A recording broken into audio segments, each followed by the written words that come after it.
नमस्ते छात्रों, मैं हूँ श्रीमती कल्पना शेजवल, हिंदी अध्यापिका Gokhale education society HL high school Marathi medium Ojhar township से आपका स्वागत करती हूँ। मैं आपको महाराष्ट्र स्टेट बोर्ड हिंदी लोक भारती कक्षा 10वीं पहली इकाई पाठ 2 लक्ष्मी कहानीकार है गुरबचन सिंह। अब हम यह पाठ पढ़ेंगे। लेखक गुरबचन सिंह जी का परिचय। सुप्रसिद्ध कहानीकार गुरबचन सिंह जी ने साहित्य के अनेक क्षेत्रों में मुक्त लेखन किया है। आपकी भाषा सरल और प्रवाही है, इसी वजह से आपका साहित्य रोचक बन पड़ा है। प्रस्तुत संवादात्मक कहानी में कहानीकार ने दिए गए वचन के प्रति जिम्मेदारी और प्राणी मात्र के प्रति दया की भावना व्यक्त करते हुए पशु प्रेम दर्शाया है। लेखक का कहना है कि अनुपयोगी हो जाने पर भी प्राणियों का पालन पोषण करना ही मानवता है। प्रस्तुत कहानी संवादात्मक कहानी है। इसका उद्देश्य, अगर हम किसी को वचन देते हैं तो उसे निभाना चाहिए। जब कोई प्राणी हम पालते हैं तो उसे आखिर तक प्यार से पालना चाहिए, भले ही कभी वह हमारे लिए उपयोगी न रहे तब भी। कहानी के पात्र हैं लक्ष्मी गाय। करामत अली कारखाने में काम करता है। उनकी पत्नी रमजानी और उनका बेटा रहमान। नईम करामत अली का साथी। ज्ञान सिंह करामत अली का पड़ोसी और मित्र जो कारखाने में एक साथ काम करते हैं। ज्ञान सिंह नौकरी से अवकाश मिलने के कारण अपनी गाय लक्ष्मी की जिम्मेदारी करामत अली को सौंप देता है और लक्ष्मी की देखभाल ठीक से करें यह वचन लेता है। तो आइए देखते हैं करामत अली दिए गए वचन का पालन कैसे करता है। कहानी है लक्ष्मी, कहानीकार गुरबचन सिंह। अब हम पढ़ने जा रहे हैं।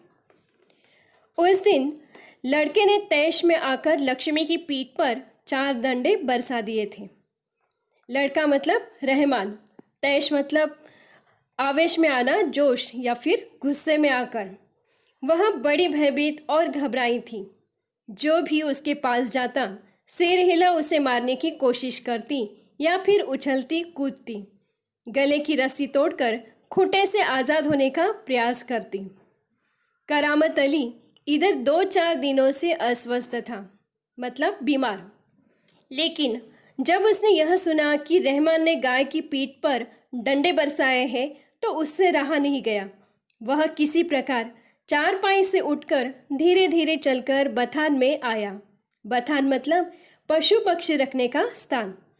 आगे बढ़कर उसके माथे पर हाथ फेरा, पुचकारा और हौले से उसकी पीठ पर हाथ फेरा।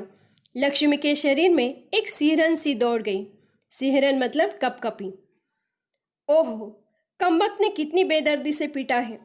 उसकी बीवी रमजानी बोली, लो चोट की जगह पर यह रोगन लगा दो।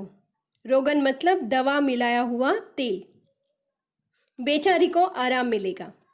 करामत अली गुस्से में बोला, क्या अच्छा हो अगर इसी लाठी से तुम्हारे रहमान के दोनों हाथ तोड़ दिए जाए? कहीं इस तरह पीटा जाता है? रमजानी बोली, लक्ष्मी ने आज भी दूध नहीं दिया तो उसकी सजा इसे लाठियों से दी गई। रहमान से गलती हो गई, इसे वह भी कबूलता है। कबूलना मतलब स्वीकार करना। रमजानी कुछ क्षण खड़ी रही, फिर वहाँ से हटती हुई बोली, देखो अपना ख्याल रखो, पाँव इधर उधर गया तो कमर सिकवाते रहोगे। करामत अली ने फिर प्यार से लक्ष्मी की पीठ सहलाई। मोह ही मोह में बड़बड़ाया, माफ़ कर लक्ष्मी, रहमान बड़ा मूर्ख है। उम्र के साथ तू भी बुढ़ा गई है। डेयरी फार्म के डॉक्टरों ने तो पिछली बार ही कह दिया था यह तेरा आखिरी बरस है। लक्ष्मी शांत खड़ी अपने जख्मों पर तेल लगवाती रही। वह करामत अली के मित्र ज्ञान सिंह की निशानी थी। ज्ञान सिंह और करामत अली एक दूसरे के पड़ोसी तो थे ही, वे कारखाने में भी एक ही विभाग में काम करते थे। प्रायः एक साथ ड्यूटी पर जाते और एक साथ ही घर लौटते। ज्ञान सिंह को मवेशी पालने का बहुत शौक था। मवेशी मतलब दुधारू पशुओं को पालना। प्रायः उसके घर के दरवाजे पर भैंस या गाय बंधी रहती। 3 बरस पहले उसने एक जर्सी गाय खरीदी थी। उसका नाम उसने लक्ष्मी रखा था। अधेड़ उम्र की लक्ष्मी इतना दूध दे देती थी कि उससे घर की ज़रूरत पूरी हो जाने के बाद बाकी दूध गली के कुछ घरों में चला जाता। दूध बेचना ज्ञान सिंह का धंधा नहीं था। धंधा मतलब व्यवसाय। केवल गाय को चारा और दर्रा आदि देने के लिए कुछ पैसे जुटा लेता था। नौकरी से अवकाश के बाद ज्ञान सिंह को कंपनी का वह मकान खाली करना था। अवकाश मतलब छुट्टी या फिर अंग्रेजी में उसे रिटायरमेंट कहते हैं। समस्या थी तो लक्ष्मी की। वह लक्ष्मी को किसी भी हालत में बेच नहीं सकता था। उसे अपने साथ ले जाना भी संभव नहीं था। जब अवकाश में 10-15 दिन ही रह गए तो करामत अली से कहा, मियाँ, अगर लक्ष्मी को तुम्हें सौंप दूँ तो क्या तुम उसे स्वीकार करोगे? मियाँ करामत अली ने कहा, नेकी और पूछ भला इससे बड़ी खुशनसीबी मेरे लिए और क्या हो सकती है? नेकी और पूछ मतलब अच्छे काम के लिए क्या पूछना। करामत अली पिछले 1 वर्ष से उस गाय की सेवा करता चला आ रहा था। गाय की देखभाल में कोई कसर नहीं छोड़ रखी थी।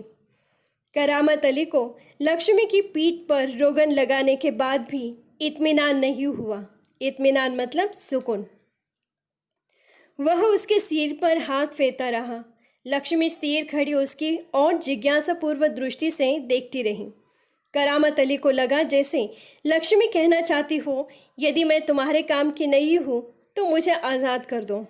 मैं यह घर छोड़कर कहीं चली जाऊंगी। करामत अली ड्यूटी पर जाने की तैयारी में था। तभी रमजानी बोली, रहमान के अब्बा, अगर लक्ष्मी दूध नहीं देंगी तो हम इसका क्या करेंगे? क्या खूंटे से बांधकर हम इसे खिलाते पिलाते रहेंगे? अब कुछ प्रश्न स्वाध्याय के हैं जो आपको लिखना है। जानवर है, बंदा है, तो इसे खिलाना पिलाना तो पड़ेगा ही। जानते हो, इस महंगाई के ज़माने में सिर्फ सादा चारा देने में ही 300-350 महीने का खर्चा है। सो तो है। कहते हुए करामत अली आगे कुछ नहीं बोला। घर से निकलकर कारखाने की तरफ हो लिया। रास्ते में वह रमजानी की बात पर विचार कर रहा था। लक्ष्मी अगर दूध नहीं देगी तो इसका क्या करेंगे?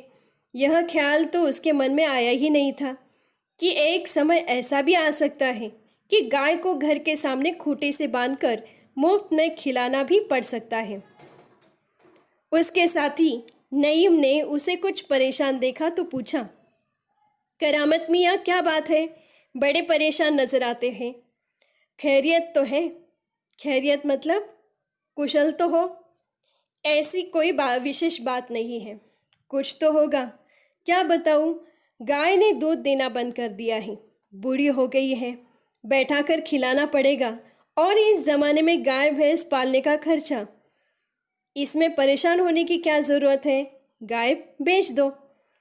करामत अली ने हौका भरते हुए कहा, हाँ, परेशानी से छुटकारा पाया जा सकता है। बहुत आसान तरीका है। लक्ष्मी को बेच दिया जाए। वह नईम के पास से हटकर अपने काम में जुट गया। हौका मतलब दीर्घ निश्वास। करामत अली रात का गया, सवेरे कारखाने से घर लौटा। रात की ड्यूटी से घर लौटने पर ही वह लक्ष्मी को दुहाता था। दुहाना मतलब गाय से दूध निकालना। घर में घुसते ही उसने रमजानी से पूछा, क्या लक्ष्मी को अभी तक चारा नहीं दिया?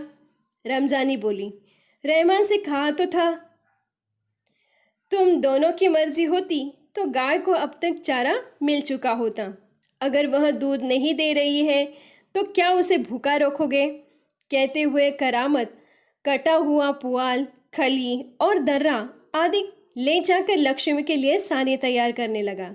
सानी तैयार करना मतलब पशुओं का खाना तैयार करना। लक्ष्मी उतावली सी तैयार हो रही सानी में मुँह मारने लगी। मुँह मारना मतलब जल्दी जल्दी खाना। गाय को सानी देकर करामत अली उसकी पीठ देखने लगा। रोगन ने अच्छा काम किया था। दाग कुछ हल्के पड़ गए थे।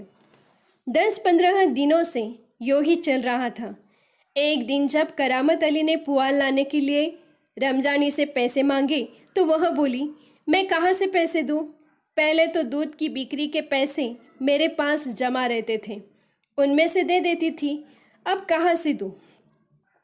लो, यह राशन के लिए कुछ रुपए रखे थे, कहते हुए रमजानी ने संदूकीची में से 20 का एक नोट निकालकर उसे थमाते हुए कहा, इससे लक्ष्मी का राशन ले आओ। अब इसके लिए आगे स्वाध्याय के प्रश्न देखते हैं। आगे देखते हैं। ठीक है, इससे लक्ष्मी के 2-4 दिन निकल जाएंगे। आखिर इस तरह कब तक चलेगा? रमजानी दुखी स्वर में बोली। तुम इसे खुला छोड़कर आजमा कर तो देखो, कहते हो तो ऐसा करके देख लेंगे। दूसरे दिन रहमान सवेरे 8-9 बजे के करीब लक्ष्मी को इलाके से बाहर जहाँ नाला बहता है, जहाँ झाड़ झंकार और कहीं धूप के कारण ज़मीन हरी नजर आती है, छोड़ आया ताकि वह घास इत्यादि खाकर अपना कुछ पेट भर लें।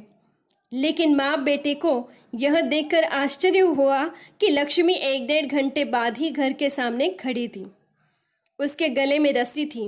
एक व्यक्ति उसी रस्सी को हाथ में थामे कह रहा था, यह गाय क्या आप लोगों की है? रमजानी ने कहा, हाँ, यह हमारी गाय का सब चारा खा गई है, इसे आप लोग बांध कर रखें, नहीं तो काजी हाउस में पहुंचा देंगे। काजी हाउस मतलब सरकारी मवेशी खाना। रमजानी चुप खड़ी आगंतुक की बातें सुनती रही। आगंतुक मतलब आया हुआ इंसान। दोपहर बाद जब करामत अली ड्यूटी से लौटा और नहा धोकर कुछ नाश्ते के लिए बैठा तो रमजानी उससे बोली, मेरी मानो तो इसे बेच दो। फिर बेचने की बात करती हो? कौन खरीदेगा इस बुढ़िया को? रहमान कुछ कह तो रहा था, उसे कुछ लोग खरीद लेंगे। उसने किसी से कहा भी है, शाम को वह तुमसे मिलने भी आएगा। करामत अली सुनकर खामोश रह गया। उसे लग रहा था सब कुछ उसकी इच्छा के विरुद्ध जा रहा है, शायद जिस पर उसका कोई वश नहीं था। करामत अली यह अनुभव करते हुए कि लक्ष्मी की चिंता अब किसी को नहीं है, खामोश रहा। उठा और घर में जो सूखा चारा पड़ा था उसके सामने डाल दिया।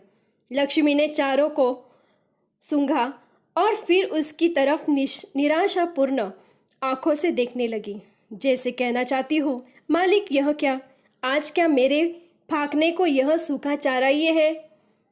दर्रा खली कुछ नहीं, फाकना मतलब खाने के लिए। करामत अली उसके पास से उठकर मुँह हाथ धोने के लिए गली के नुक्कड़ पर नल की ओर चला गया। 7-8 बजे के करीब रहमान एक व्यक्ति को अपने साथ लाया। करामत अली उसे पहचानता था। इसके पहले कि उससे कुछ औपचारिकता बातें हो, करामत अली ने पूछा, क्या तुम गाय खरीदने आए हो? उसने जवाब में कहा, हाँ, बूढ़ी गाय है, दूध नहीं देती। तो क्या हुआ? तुम इसे लेकर क्या करोगे? यहाँ तक का स्वाध्याय देखते आगे।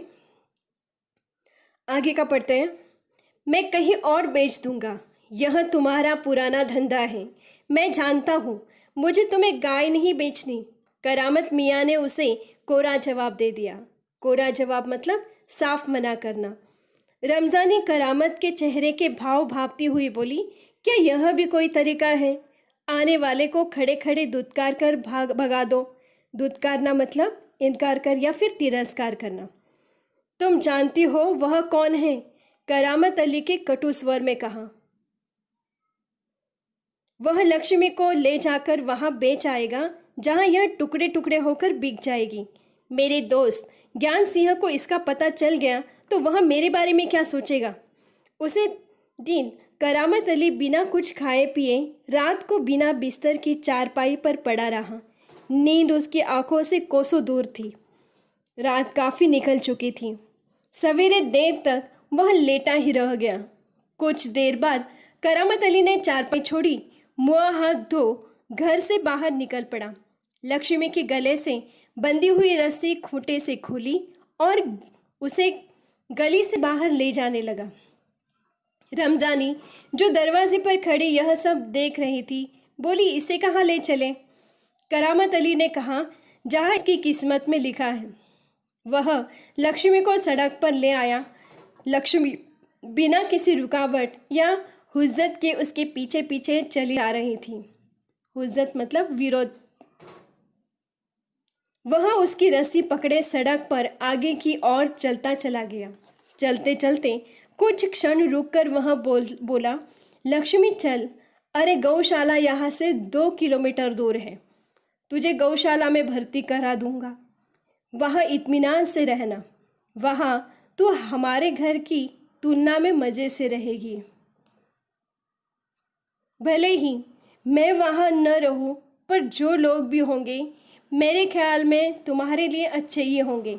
मैं कभी कभी तुम्हें देख आया करूँगा, तब तो मुझे पहचानेगी भी या नहीं, खुदा जाने। कहते हुए करामत अली का गला भर आया। उसकी आंखों में आंसू उतर आए। गला भराना, भाव विवल होना या फिर आवाज़ भरा। चल लक्ष्मी चल, जल्दी जल्दी पैर बढ़ा।